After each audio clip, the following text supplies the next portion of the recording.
إنما يخشى الله من عباده العلماء صدق الله العظيم وصدق رسوله النبي الكريم ونحن على ذلك لمن الشاهدين والشاكرين والحمد لله رب العالمين۔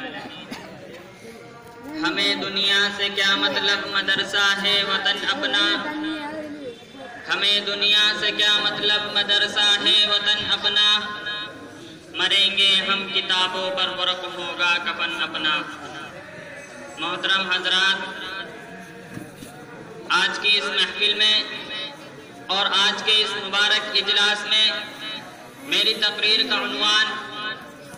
علم و عمل اور علماء کی ذمہ داریاں ہیں۔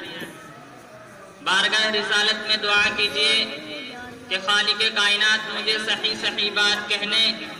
اور ہم سبھی کو اس پر عمل کرنے کی توفیق عنایت فرمائے۔ میرے بھائیوں، یوں تو انسان پر اللہ کی اس قدر نعمتیں ہیں کہ ان کو شمار بھی نہیں کیا جا سکتا۔ چنانچہ قرآن پاک کہتا ہے وَإِن تَعُدُّوا نِعْمَةَ اللَّهِ لَا تُحْصُوهَا، اگر تم اللہ تعالیٰ کی نعمتوں کو شمار کرنا چاہو تو شمار نہیں کر سکتے، کیونکہ اللہ تعالیٰ کی نعمتوں میں سب سے بڑی نعمت ایمان ہے اور ایمان کے بعد سب سے بڑی نعمت علم ہے۔ علم و دولت ہے جس کو چرایا نہیں جا سکتا، علم و دولت ہے جس کو تقسیم نہیں کیا جا سکتا، علم و دولت ہے جس کو چھینا نہیں جا سکتا، علم و دولت ہے جس کو آگ کے شعلے جلا نہیں سکتے، علم و دولت ہے جس کو دریا اور سمندر ڈبو نہیں سکتا، علم و دولت ہے جو فنا اور ختم نہیں ہو سکتی، علم و دولت ہے جو مالدار کو پیچھے چلنے پر مجبور کر دیتی ہے، علم و دولت ہے جو مرنے کے بعد بھی کام آتی ہے، علم و دولت ہے کہ جس نے مٹی سے پیدا ہونے والے آدم کو فرشتوں پر بلندی عطا کی۔ میرے بھائیوں، علم کے مقام اور مرتبے کا کیا ٹھکانہ؟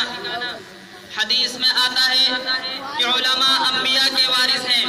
حدیث میں آتا ہے کہ میری امت کے علماء بنی اسرائیل کے انبیاء کی طرح ہیں، حدیث میں آتا ہے کہ علم سیکھنے اور سکھانے والا سب سے بڑا سخی ہے، حدیث میں آتا ہے کہ علماء کی نیند بھی عبادت ہے، حدیث میں آتا ہے کہ علم کا ایک باب سیکھنا 1000 رکعت نفل نماز پڑھنے سے بہتر ہے، حدیث میں آتا ہے کہ کسی عالم کی مجلس میں بیٹھنا 60 سال کی عبادت سے افضل ہے، حدیث میں آتا ہے کہ جو شخص علم کی تلاش میں رہتا ہے جنت اس کی تلاش میں رہتی ہے، حدیث میں آتا ہے کہ علم حاصل کرو ماں کی گود سے لے کر قبر تک۔ الغرض بہت ساری حدیثوں میں علم کی فضیلت آئی ہے، چنانچہ ہمیں چاہیے کہ علم حاصل کرنے میں تن من دھن کی بازی لگا دیں۔ میرے بھائیوں، حقیقت یہ ہے کہ سچا پکا عالم وہ ہے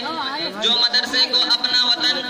اور کتاب کے کاغذ کو اپنا کفن سمجھتا ہو۔ کسی شاعر نے کیا ہی خوب کہا کہ ہمیں دنیا سے کیا مطلب مدرسہ ہے وطن اپنا، ہمیں دنیا سے کیا مطلب مدرسہ ہے وطن اپنا، مریں گے ہم کتابوں پر ورق ہوگا کفن اپنا۔ میرے بھائیوں، علم کی پیاس اور طلب دیکھیے کہ علامہ ابن تیمیہ کو بادشاہ وقت نے کسی فتوے کے نہ دینے پر جیل میں ڈال دیا، چنانچہ 3 دن گزر جاتے ہیں اور ایک نوجوان طالب علم بادشاہ کے دربار پر حاضر ہوتا ہے اور اس قدر روتا ہے کہ ہر دیکھنے والے کا دل پسیج جاتا ہے، چنانچہ کبھی امید لگائی جاتی ہے کہ بادشاہ سلامت ضرور اس نوجوان طالب علم کی مراد کو پورا فرمائیں گے۔ جیسے ہی بادشاہ کی نظر اس نوجوان طالب علم پر پڑتی ہے تو اس سے پوچھا جاتا ہے کہ تم اتنا کیوں رو رہے ہو، بتاؤ تو صحیح، تمہاری مراد ضرور پوری کی جائے گی۔ وہ نوجوان طالب علم کہتا ہے کہ مجھے جیل خانوں کی سلاخوں کے پیچھے ڈال دیا جائے، اس لیے کہ 3 دن سے میرا سبق چھوٹ رہا ہے، میں جیل خانوں کی مشقتوں کو برداشت کر لوں گا اور اپنے استاد محترم علامہ ابن تیمیہ سے وہی سبق پڑھ لیا کروں گا۔ اے کاش پروردگار عالم ہم سبھی کو علم پر عمل کرنے کی توفیق عنایت فرمائے۔ میرے بھائیوں، ایک مرتبہ کی بات ہے، بارش کا موسم ہے اور راستے میں پھسلن ہے۔ حسن بصری رحمۃ اللہ علیہ نماز کے ارادے سے مسجد کی طرف جاتے ہیں۔ سامنے ایک بچی نظر آتی ہے، آپ اس بچی سے کہتے ہیں کہ احتیاط سے چلنا، پھسل مت جانا۔ وہ بچی جواب دیتی ہے کہ میرے پھسلنے سے میری ذات کو نقصان ہوگا، مگر جناب آپ مت پھسل جانا، اس لیے کہ آپ کے پھسلنے سے پوری قوم اور ملت کو نقصان ہوگا۔ میرے بھائیوں،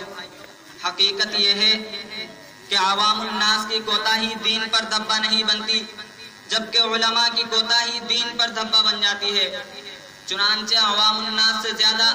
علماء کو اصلاح کی ضرورت ہے۔